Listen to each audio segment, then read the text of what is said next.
কথা বলবো। কথাটা হলো, আজকের আমি এই ডিউটি যাচ্ছি, সব কিছু রেডিও হয়ে গিয়েছি, আমি অলরেডি ডিউটিতে বার হয়ে গেছি। কিছু কথা বলার জন্য আজকে ভিডিওটা বানাচ্ছি। কিছু কিছু লোক আছে বলে যে বাইরে আছি, এই নিয়ে আগেও একটা ভিডিও করেছিলাম আমি, তার জন্য নয়, আবারও বলছি। কিছু কিছু লোক আছে আর কি, বলে কি আমাকে, বাইরে আছিস, প্রচুর টাকা ইনকাম করছিস, কি করবি। তাদেরকে বলতে চাই, আমার সঙ্গে একটা ঘটনা ঘটেছে। আজকে আমার অতিরিক্ত শরীর খারাপ, উঠতে পারছি না ভালো করে, মাথাটা ঘুরছে, পা হাত পা যন্ত্রণা করছে। আর আমি আমার বসকে আর কি ফোন করেছিলাম, লাইন ইনচার্জকেও ফোন করেছি, বসকেও ফোন করেছি আর কি। ফোন করে বলছি যে আজকে আমার শরীরটা খারাপ, যেতে পারবো না। বলে কি, না হবে না, তুমি এরকম করলে কি করে হবে, হবে, কত কথা শুনিয়ে দিল।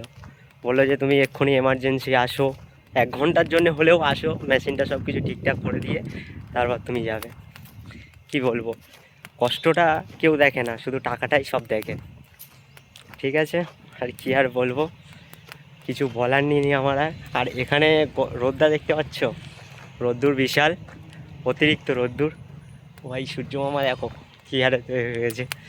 কিছু আর বলবো না, ঠিক আছে, বাই। যে যা বলছে বলুক, আমার রাস্তায় আমি এগিয়ে যাই। যার যা ইচ্ছা আছে বলুক, তারা বলতে থাকবে, পেছনে অনেকে অনেক কিছু বলতে থাকবে, ওইসব নিয়ে কান দিলে চলবে না। চলো বাই, পরের ভিডিও দেখা হচ্ছে, টাটা।